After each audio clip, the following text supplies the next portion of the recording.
Bonjour à toutes et à tous, que Dieu vous bénisse. Je vais aujourd'hui vous parler du livre de Ruth. On va changer un petit peu de sujet, de thème, et je vais un peu me retourner vers la parole de Dieu. Le livre de Ruth, c'est un livre assez court, il comporte que 4 chapitres, et c'est une histoire au fond assez simple. Il s'agit donc d'une femme qui s'appelle Naomi, qui habitait au pays de Juda, à Bethléem exactement, Bethléem qui signifie donc en hébreu « maison du pain ». Naomi, sa signification en hébreu signifie « mon charme, ma gaieté ». Vous savez que chaque nom dans la Bible en fait a une signification précise et est en rapport plus ou moins direct avec des événements, avec des situations et surtout avec des caractères. Chaque prénom, chaque nom représente quelque part le caractère de la personne qui est concernée donc par ce nom. Donc je vais vous lire au moins le premier chapitre, parce que si je lis tout ce sera un peu long. Le premier chapitre donc du livre de Ruth. Le livre de Ruth qui se trouve donc juste après le livre des Juges dans l'Ancien Testament. Du temps des Juges, il y eut une famine dans le pays. Un homme de Bethléem de Juda partit avec sa femme et ses 2 fils pour faire un séjour dans le pays de Moab. Alors, je vous expliquerai un petit peu après l'histoire de Moab. Le nom de cet homme était Elimelech, celui de sa femme Naomi, et ses 2 fils s'appelaient Machlon et Kiljon. Ils étaient Éphratiens de Bethléem de Juda. Arrivés au pays de Moab, ils y fixèrent leur demeure. Elimelech, mari de Naomi, mourut, et elle resta avec ses 2 fils.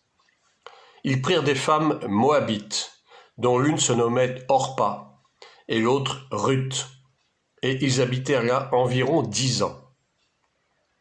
Machlon et Kiljon moururent aussi tous les 2, et Naomi resta privée de ses 2 fils et de son mari. Donc voilà, cette femme devient veuve et perd ses 2 enfants. Verset 6. Puis elle se leva, elle et ses belles-filles, afin de quitter le pays de Moab, car elle apprit au pays de Moab que l'Éternel avait visité son peuple et lui avait donné du pain. Donc ça veut dire que l'Éternel avait visité donc le pays de Juda, Israël, et du coup la famille s'était arrêtée. Elle sortit du lieu qu'elle habitait, accompagnée de ses 2 belles-filles, et elle se mit en route pour retourner dans le pays de Juda. Naomi dit alors à ses 2 belles-filles, « Allez, retournez chacune à la maison de sa mère. Que l'Éternel use de bonté envers vous, comme vous l'avez fait envers ceux qui sont morts et envers moi. Que l'Éternel vous fasse trouver à chacune du repos dans la maison d'un mari. » Et elle les baisa. Elles élevèrent la voix et pleurèrent, et elles lui dirent, « Non, nous irons avec toi vers ton peuple. » Naomi dit, « Retournez mes filles, pourquoi viendriez-vous avec moi? Ai-je encore dans mon sein des fils qui puissent devenir vos maris? Retournez mes filles, allez, je suis trop vieille pour me remarier. Et quand je dirai, j'ai de l'espérance, quand cette nuit même je serais avec un mari et que j'enfanterai des fils, attendriez-vous pour cela qu'ils eussent grandi? Refuseriez-vous pour cela de vous marier? Non, mes filles. Car à cause de vous, je suis dans une grande affliction de ce que la main de l'Éternel s'est étendue contre moi. » Et elles élevèrent la voix et pleurèrent encore. Orpa baisa sa belle-mère, mais Ruth s'attacha à elle. Naomi dit à Ruth, « Voici, ta belle-sœur est retournée vers son peuple et vers ses dieux. Retourne comme ta belle-sœur. » Ruth répondit, « Ne me presse pas de te laisser, de retourner loin de toi. Où tu iras, j'irai. Où tu demeureras, je demeurerai. Ton peuple sera mon peuple, et ton Dieu sera mon Dieu. Où tu mourras, je mourrai, et j'y serai enterré. Que l'Éternel me traite dans toute sa rigueur, si autre chose que la mort vient à me séparer de toi. » Naomi, la voyant décidée à aller avec elle, cessa ses instances. Elles firent ensemble le voyage jusqu'à leur arrivée à Bethléem, et lorsqu'elles entrèrent dans Bethléem, toute la ville fut émue à cause d'elles. Et les femmes disaient, « Est-ce là Naomi ?» Elle leur dit, « Ne m'appelez pas Naomi, appelez-moi Mara, car le Tout-Puissant m'a rempli d'amertume. » Oui, Mara, en hébreu, ça signifie amer ou amertume. Hein, les eaux de Mara, les eaux qui étaient amères et qui ont été adoucies donc par Moïse. J'étais dans l'abondance à mon départ et l'Éternel me ramène les mains vides. Pourquoi m'appelleriez-vous Naomi, après que l'Éternel s'est prononcé contre moi et que le Tout-Puissant m'a affligé? Ainsi revinrent du pays de Moab Naomi et sa belle-fille Ruth la Moabite. Elles arrivèrent à Bethléem au commencement de la moisson des orges. J'arrête là la lecture. Je vous raconterai la suite de toute façon. C'est une très belle histoire. Bon, c'est pas du tout une parabole, c'est une histoire vécue, c'est une histoire réelle, comme pratiquement 98% des récits bibliques, hein, contrairement à certains qui pensent que la Bible n'est qu'un ramassis d'histoires plus ou moins réelles, hein, comment dirais-je, de mythologie. Oui, j'ai entendu ça déjà. Oui, la Bible est un monceau de mythologie, la création, etc. Tout ça, c'est de la mythologie. Non, ce n'est pas de la mythologie, c'est la parole de Dieu. C'est à prendre ou à laisser. Bien sûr que Jésus a parlé souvent en parabole. La parabole, ce sont donc des histoires qui ne sont pas forcément réelles, mais qui illustrent en fait les propos pour donner des explications, par exemple, à des questions qui lui étaient posées, ou pour illustrer d'une façon simple, d'une façon abordable, des sujets qui peuvent être un peu difficiles par rapport à la conduite à tenir vis-à-vis de Dieu. Alors je reviens un petit peu sur le début, et dans tous ces 4 chapitres du livre de Ruth, il y a un certain nombre de noms, et je vais vous en donner la signification parce que c'est très parlant par rapport au récit. Donc Ruth signifie amitié. Naomi signifie donc, je vous l'ai dit déjà, mon charme, ma gaieté. Orpa signifie biche. Alors ensuite, on verra les autres prénoms un peu plus tard. Machlon, les deux fils. Machlon, ça veut dire malade. Et Kiljon, l'autre fils donc de Naomi et d'Elimelech, signifie dépérissant. Donc vous voyez, ce sont pas des noms extrêmement glorieux. L'un qui s'appelle malade et l'autre qui s'appelle dépérissant. Et évidemment, pour cause, on verra plus tard que, effectivement, les deux fils, Machlon et Kiljon, vont mourir, arriver au pays de Moab. Elimelech, donc le mari de Ruth, qui lui aussi mourra par la suite, signifie « dont Dieu est le roi ». C'est plutôt pas mal comme nom. Et Moab. Alors Moab signifie la semence du père. Alors je voudrais vous rappeler que Moab, en fait les Moabites, qui sont donc la tribu issue donc qui vivait au pays de Moab, les Moabites sont une tribu qui est issue en fait de l'union illicite, en fait d'un inceste entre Lot, donc le neveu d'Abraham, entre Lot et ses 2 filles. Lorsque Lot s'est échappé donc de Sodome et Gomorrhe, et que sa femme, elle, est restée en arrière et a été transformée en statue de sel, eh bien, Lot a vécu avec ses 2 filles qui l'ont enivré et en fait l'ont, violé, pour ainsi dire. Et donc, de ces unions illicites, de ces 2 viols, de ces 2 incestes, sont nées 2 tribus, les Ammonites et les Moabites. Ce sont des tribus qui sont donc des descendants de ces unions entre Lot et ses 2 filles. Et bien sûr que à ces 2 tribus s'attache une malédiction, puisque l'inceste est donc une union sexuelle illégitime qui est fortement condamnée par Dieu. Donc à ces 2 tribus des Moabites et des Ammonites s'est attachée une malédiction. Donc on comprend que Ruth et son mari Elimelech, Naomi, et son mari Elimelech ont quitté donc Bethléem parce qu'il y a eu une famine. et ils se sont donc rendus au pays de Moab, là où ils pensaient trouver du pain, où ils pensaient trouver une certaine aisance de vie qu'ils ne trouvaient plus dans leur contrée d'origine. Et c'est là la grosse erreur qu'ils ont commise, c'est qu'ils se sont rendus, probablement sans le savoir, dans un pays auquel était attachée une malédiction. Et il se trouve qu'effectivement, Ruth a perdu successivement ses 2 fils, Machlon et Kiljon, et son mari, Élimélec. Donc elle se retrouve veuve et sans enfant.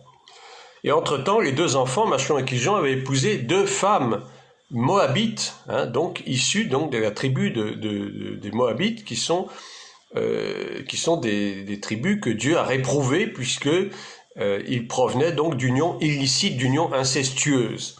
Et donc l'une des filles, Ruth, signifie donc amitié, et l'autre, Orpa, signifie biche, ou crinière aussi ça veut dire. Eh bien, ces 2 filles moabites ont épousé donc les 2 fils de Naomi et d'Élimélec, et se sont retrouvées elles-mêmes veuves. C'est quand même quelque chose qui est assez frappant. Voilà ce qui est arrivé après que Naomi et Élimélec ont décidé de fuir leur pays à cause de la famine, à cause de pain, à cause en fait d'une aisance matérielle qu'ils ne retrouvaient plus, et ils sont partis dans un pays où ils pensaient trouver une certaine prospérité, une certaine aisance de vie, et le malheur a tout de même frappé cette famille. Au bout de 10 ans, nous dit le récit biblique, au bout de 10 ans, eh bien, Naomi apprend que Dieu a visité son peuple, c'est-à-dire que Dieu s'est manifesté en Israël, particulièrement au pays de Juda, et la famine s'est donc arrêtée. Du coup, Naomi décide de repartir, de revenir en arrière finalement, et de repartir dans son pays d'origine, accompagnée de ses 2 belles-filles, Ruth et Orpa.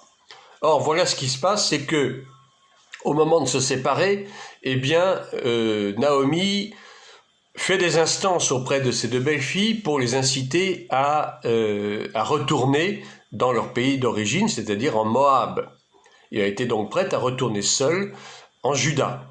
Mais voilà que l'une des 2 filles, donc Orpa, en fait, a cédé très vite aux instances de sa belle-mère, et elle est finalement retournée à Moab vers ses dieux, vers la tribu de ses pères, vers ses dieux, qui n'étaient évidemment que des faux dieux, qui n'étaient pas du tout le Dieu d'Israël, l'Éternel des armées. Tandis que Ruth, elle, au contraire, va s'attacher à sa belle-mère, et elle va lui dire que où tu iras, j'irai, où tu demeureras, je demeurerai, ton peuple sera mon peuple, et ton Dieu sera mon Dieu. Voilà que Ruth décide, contre vents et marées, malgré les instances répétées de sa belle-mère, Ruth décide de s'attacher à sa belle-mère, et finalement c'est comme si c'était une conversion, on peut dire ça comme ça. Elle décide d'abandonner ses dieux, ses faux dieux, elle décide d'abandonner la maison de ses pères, elle décide d'abandonner ce pays de Moab, et elle veut absolument suivre sa belle-mère jusqu'au bout, jusqu'à la mort, dit-elle, parce que en elle-même, elle sent qu'elle ne peut pas abandonner cette femme seule. Elle a de grands sentiments d'amour et de compassion pour cette femme qui est demeurée veuve, et elle veut absolument la secourir, l'aider, lui être vraiment fidèle. Il y a là donc cette notion de fidélité. Or, la fidélité, c'est une vertu très importante. La fidélité, en fait, c'est comme la foi. D'ailleurs, ça a la même origine. En grec, fidélité, ça se dit pistis, et le mot foi se dit également pistis. Donc, vous voyez, celui qui est fidèle, en fait, c'est celui qui marche par la foi. Et celui qui a donc foi est celui qui est forcément fidèle. Et donc, cette femme, Ruth, décide d'être fidèle à sa belle-mère. Et on va voir par la suite du récit que cette fidélité va être extrêmement profitable et va permettre que s'accomplisse le plan de Dieu. Alors, que se passe-t-il ensuite? Je vous lis le chapitre 2. Naomi avait un parent de son mari, donc d'Élimélec qui est défunt. C'était un homme puissant et riche, de la famille d'Elimelech et qui se nommait Boaz. Effectivement, Boaz en hébreu signifie force, puissance ou vélocité. Ruth la Moabite dit à Naomi, « Laisse-moi, je te prie, aller glaner des épis dans le champ de celui aux yeux duquel je trouverai grâce. » Elle lui répondit, « Va, ma fille. » Elle alla glaner dans un champ derrière les moissonneurs, et il se trouva par hasard que la pièce de terre appartenait à Boaz, qui était de la famille d'Elimelech.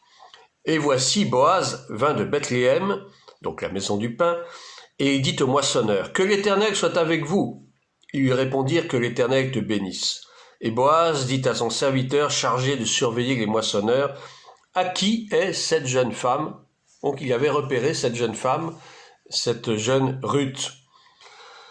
Et certainement que cette jeune femme, par sa beauté, avait attiré son regard. Le serviteur chargé de surveiller les moissonneurs répondit, « C'est une jeune femme moabite qui est revenue avec Naomi du pays de Moab. Elle a dit, « Permettez-moi de glaner, de ramasser des épis entre les gerbes, derrière les moissonneurs, et depuis ce matin qu'elle est venue, elle a été debout jusqu'à présent et ne s'est reposée qu'un moment dans la maison. » Boaz dit à Ruth, « Écoute, ma fille, ne va pas glaner dans un autre champ, ne t'éloigne pas d'ici et reste avec mes servantes. » C'est intéressant ce que Boaz dit à Ruth, parce que sans même le savoir, il est en train d'ouvrir la porte au plan de Dieu. Et on verra après pourquoi. Mais vous savez, souvent, nous faisons des choses, nous prenons des décisions qui, à notre insu, dans la plupart des cas, font en fait le jeu de Dieu. Dieu a un plan pour chacun de nous, pour nos vies, et souvent, ce sont des choses qui peuvent paraître anodines, des détails, ou bien des décisions que l'on prend, et qui seront lourdes de conséquences, soit en bien, soit en mal. C'est pour ça qu'avant de prendre une décision, eh bien, il est bon de prier Dieu, de lui demander si vraiment c'est sa volonté. Ce que nous ne faisons que rarement, j'avoue. Souvent, nous prenons des décisions un peu à l'emporte-pièce et nous en payons les conséquences. Je continue au verset 9 du chapitre 2. « Regarde où on moissonne dans le champ et va après elle. J'ai défendu à mes serviteurs de te toucher. Et quand tu auras soif, tu iras au vase et tu boiras de ce que les serviteurs auront puisé. » Alors, bon, je ne vais pas tout lire parce que c'est très long, mais voici que Boaz, donc est un parent du défunt Elimelech, autorise cette jeune femme, Ruth, à glaner dans le champ. Or, tout cela obéit à la loi de Dieu, qui consistait à dire que lorsqu'on moissonne un champ, eh bien, on doit laisser traîner exprès des gerbes du produit de la moisson, soit du blé, soit du froment, soit de l'orge, pour ceux qui sont démunis, pour ceux qui sont dans le besoin. Dieu fait très attention aux pauvres. Et c'était une obligation pour tous ceux qui possédaient des champs, lorsqu'ils moissonnaient ces champs, de laisser toujours des gerbes derrière eux pour que les pauvres puissent avoir de quoi manger, avoir de quoi se rassasier. Donc vous voyez comme Boaz ne fait que qu'obéir à la loi de Dieu.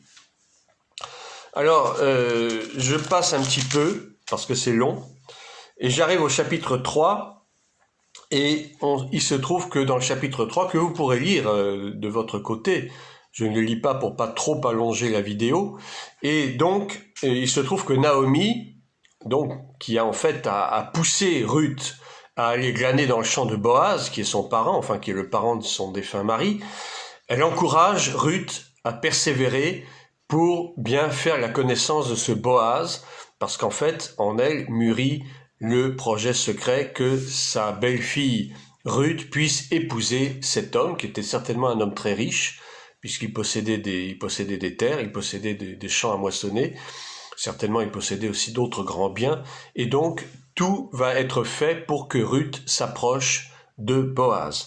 Et il se trouve qu'effectivement, il y aura union, mariage entre Ruth et Boaz, entre Ruth et Boaz, et ça on le voit au chapitre 4. Au chapitre 4, et je vous lis pas tout depuis le début, je prends à partir du verset 13 du chapitre 4. Boaz prit Ruth, qui devint sa femme, et il alla vers elle. L'Éternel permit à Ruth de concevoir, et elle enfanta un fils.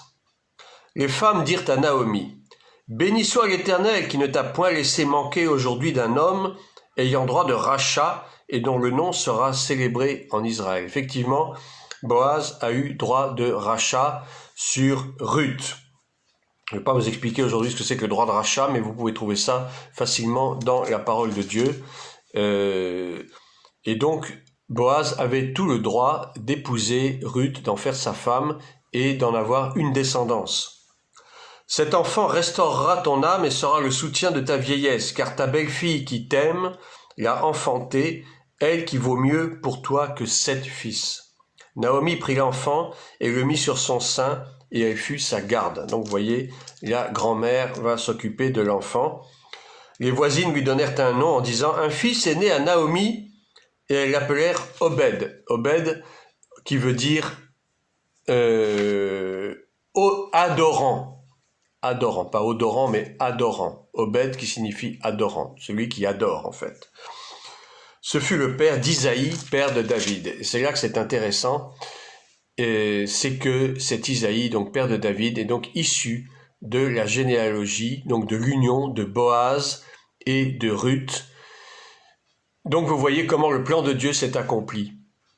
En partant d'un fait divers, si on peut dire, de cette famille qui a fui donc Juda, le territoire de Juda dans un premier temps pour échapper à la famine, qui se retrouve au pays de Moab, qui est un pays qui n'est pas béni par Dieu, puisqu'il est donc, je vous le rappelle, le fruit d'union illicite, illégitime, d'inceste. Et donc ensuite, chemin faisant, cette femme qui perd successivement son mari et ses 2 fils se retrouve avec sa seule belle-fille qui donc lui a juré fidélité, cette belle-fille qui va épouser ce Boaz qui va lui donner un enfant, cet Obed, et dont la descendance sera la descendance du futur roi David. Et on sait très bien qui est issu de la descendance de David, eh bien c'est Jésus-Christ de Nazareth. Donc vous voyez comment le plan de Dieu peut s'accomplir à partir de faits qui peuvent nous paraître anodins. Et de toute façon, il avait fallu au départ qu'il y ait un sentiment d'amour très fort, je dirais presque d'amour filial, de fidélité de la part de Ruth envers sa belle-mère. Si cela n'avait pas eu lieu, eh bien, très probablement le plan de Dieu n'aurait pas pu s'accomplir. Ou alors Dieu aurait agi autrement, parce qu'il y a toujours un plan B avec Dieu. Dieu n'est jamais à court de pensées, d'idées pour que son plan s'accomplisse. Mais vous voyez comment, à partir de quelques faits divers, eh bien, le plan de Dieu peut s'accomplir. Toute une lignée a été issue de cette union entre Boaz et Ruth, d'où est né le Sauveur Jésus-Christ de Nazareth. Voilà, c'est une très belle histoire. C'est pour vous montrer combien nous devons être nous-mêmes fidèles au Seigneur.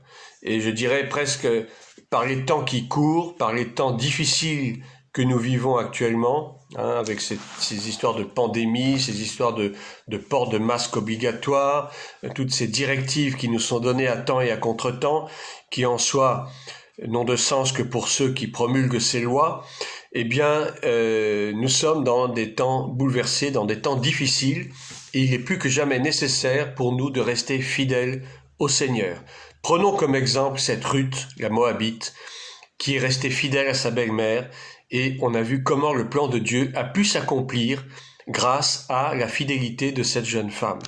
Nous aussi, si nous voulons que le plan de Dieu s'accomplisse dans nos vies, chers bien-aimés, eh bien, soyons fidèles au Seigneur, particulièrement dans ces temps difficiles que nous vivons, et nous verrons la gloire de Dieu se manifester, parce que Dieu nous a promis qu'il nous épargnerait des catastrophes qui vont survenir sur ce monde, selon les prophéties bibliques bien entendu. Mais Dieu nous préservera, Dieu met un sceau sur notre front, à condition que nous demeurions fidèles, que nous soyons toujours fidèles dans la prière, dans la méditation de la parole de Dieu, et que nous soyons aussi fidèles dans l'intercession. Intercédons pour notre pays, intercédons pour cette Europe qui est dans une situation assez catastrophique, intercédons pour nos frères et sœurs, intercédons pour nos familles, soyons fidèles au Seigneur et le Seigneur se montrera fidèle envers nous et ses promesses s'accompliront pour nos vies. Voilà, sur ces quelques réflexions, basées donc sur le livre de Ruth, qui est un livre magnifique que je vous encourage à lire, c'est pas long, ça dure que 4 chapitres, eh bien, Je vous souhaite une très bonne journée et vous dis à bientôt.